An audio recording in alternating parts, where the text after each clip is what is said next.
یعنی انسان کو پیدا کیا یہ بھی اللہ کی نشانی، پہاڑ پیدا کیے یہ بھی اللہ کی نشانی، آسمان زمین پیدا کیے یہ بھی اللہ کی نشانی۔ لیکن ایک نشانی اللہ نے یہ ذکر کی ہے کہ اللہ کی نشانیوں میں سے ایک نشانی یہ ہے کہ ان خلق لکم من انفسکم ازواجا، کہ تمہاری جانوں میں سے جوڑے جوڑے بنا دیے۔ بھئی انسان کا نکاح کسی جانور کے ساتھ نہیں ہوگا، بھئی انسان ہی کے ساتھ ہوگا۔ لتسکنوا الیہا، کیوں بنایا؟ تاکہ تم عورتوں کے پاس جا کر سکون محسوس کرو، تمہیں راحت ملے۔ وجعل بینکم مودۃ ورحمہ، اور رکھ دی بنا دی تمہاری آپس میں محبت اور الفت، رحمت بنا کر رکھ دی۔ ان فی ذلک لآیات لقوم یتفکرون، اس میں نشانیاں ہیں ان لوگوں کے لیے جو غور و فکر کرتے ہیں۔ حضرت محترم، ایک واحد رشتہ ہے میاں بیوی کا کہ اگر یہ خراب ہو جائے تو دنیا کا سب سے خراب رشتہ بن جاتا ہے، اور اگر یہ اچھا بن جائے تو دنیا کا سب سے بہترین رشتہ بن جاتا ہے۔ اس ضمن میں آپ کو تھوڑی سی بات کروں گا کہ اسلام سے پہلے دیگر جو مذاہب تو ہم انہیں نہیں کہہ سکتے، تہذیبیں کہہ سکتے ہیں، کہ اسلام سے پہلے انسانی معاشرے میں عورت جو ہے اس کو کیا چیز سمجھا جاتی تھی، عورت کو جو ہے وہ کس وہ گمان سے دیکھا جاتا تھا، عورت کا کردار کیا تھا، عورت کو جو ہے وہ کس نظریے سے دیکھا جاتا تھا۔ تو آپ جو اس وقت کے بڑے بڑے معاشرے تھے ان میں سب سے بڑے بڑے معاشروں میں جو ہے وہ آپ کو تہذیبیں نظر آئیں گی۔ چینی تہذیب بھی ہے، اسی طرح فرانس کی جو ہے وہ ایک تہذیب تھی، اسی طرح ہندوستان کی یہ تہذیب بڑی مشہور تھی۔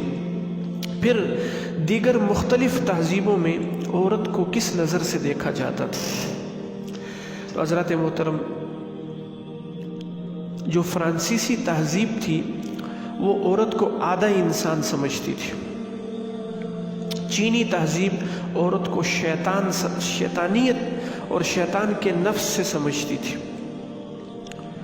اور اسی طرح جاپانی جو تہذیب تھی وہ بھی جو ہے عورت کے بارے میں اسی قسم کو، اور ہندوستان والے تو منحوس سمجھتے تھے عورت کو۔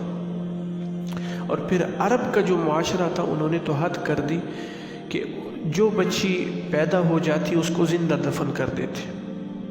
انہی ساری تہذیبوں کا جو نچوڑ تھا وہ عربوں نے مکمل کر دیا کہ اس نے سرے سے اس کو دفن کر دیا، پیدا ہونے سے پہلے اس کو کیا کر دیا، یعنی پیدائش کے فوراً بعد اس کو کیا کر دیا، دفن کر دیا۔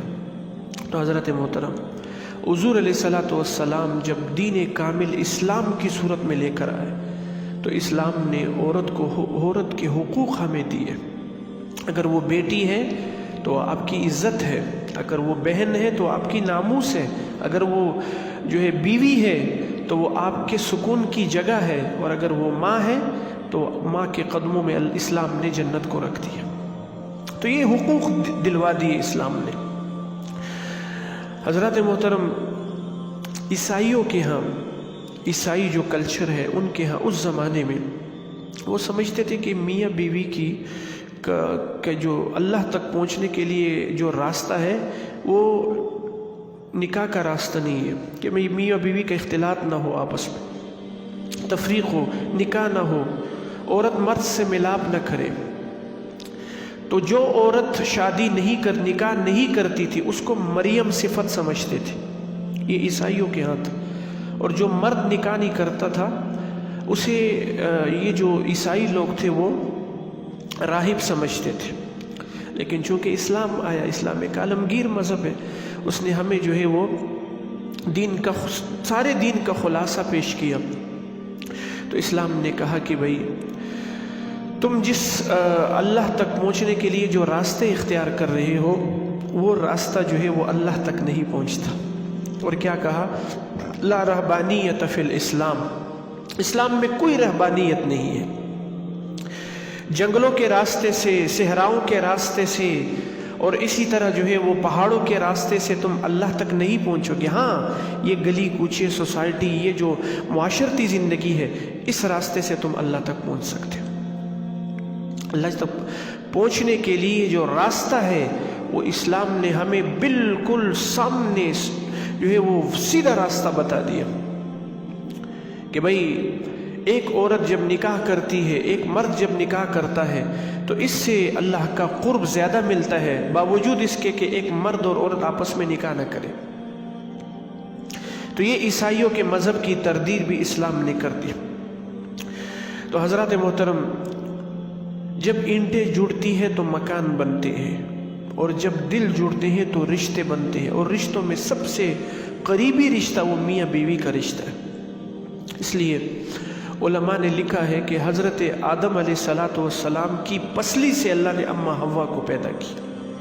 بھئی پسلی سے کیوں پیدا کیا؟ اللہ سر سے پیدا کر دیتے، اللہ پاؤں سے پیدا کر دیتے، سر سے نہیں پیدا کیا۔ کیوں؟ کہ بھئی عورت کو سر پہ بھی نہیں اٹھانا، پاؤں سے نہیں پیدا کیا کہ پاؤں کے نیچے بھی نہیں رکھنا۔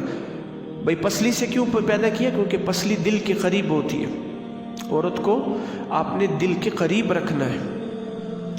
تو اس لیے حضرات محترم، اسلام ایک عالمگیر مذہب ہے، اسلام ایک عالمگیر مذہب ہے۔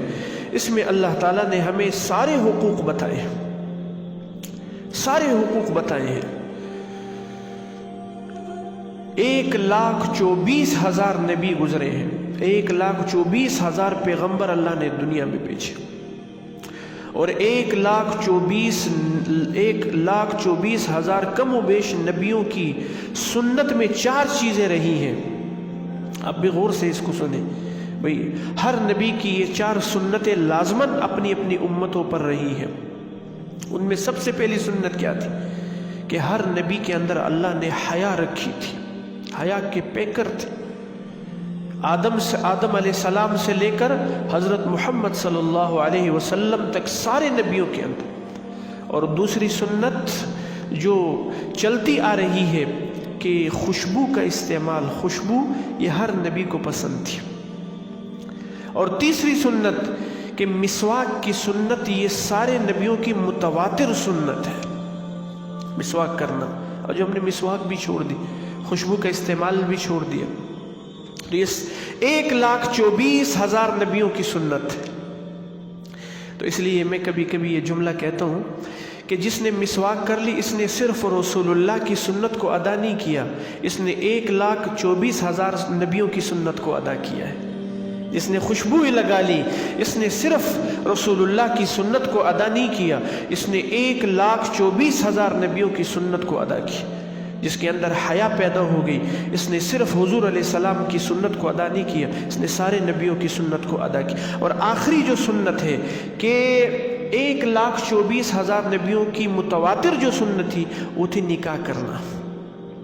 یہ 1,24,000 نبیوں کی سنت رہی ہے۔ کم و بیش 1-2 نبی ایسے تھے کہ جنہوں نے نکاح، یا غالباً 2-3 تھے، اس میں بھی اللہ کی حکمتیں تھی۔ تو اس لیے حضرات محترم، اللہ نے ہمارے سامنے جو دین اسلام کی شکل میں پیش کیا ہے، یہ عالمگیر مذہب ہے، اس میں حقوق محفوظ ہیں۔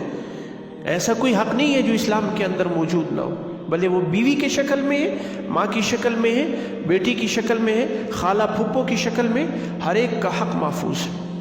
حضرت علی رضی اللہ تعالیٰ عنہ کا ارشاد ہے کہ حضرت علی رضی اللہ تعالیٰ عنہ کو حضور علیہ السلام نے ارشاد فرمایا، اے علی 5 چیزوں میں کبھی بھی تاخیر نہ کرنا، 5 چیزوں میں کبھی بھی تاخیر نہ کرنا۔ غور سے اس کو سنیں، کون سی چیزیں 5؟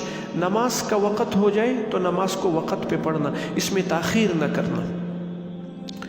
نماز کا وقت ہو جائے تو نماز میں تاخیر نہ کرنا، اور اگر کوئی فوت ہو جائے تو اس کو دفنانے کفنانے میں تاخیر نہ کرنا، اور اگر کوئی قرضدار ہو جائے تو قرضدار کے پاس جیسے ہی مال آ جائے تو اپنا قرض کو ادا کرے، اس میں تاخیر نہ کرے۔ 4 نمبر پر گناہ ہو جائے توبہ کرنے میں تاخیر نہ کرے، اور آخری نمبر پر کہ وہ عورت، وہ بچی یا بچہ بالغ ہو جائے تو اس کا نکاح کر دے، اس میں تاخیر نہ کرے۔ یہ 5 چیزیں اللہ کے نبی نے حضرت علی رضی اللہ تعالیٰ عنہ سے کہی، اے علی اس میں تاخیر نہ کرنا۔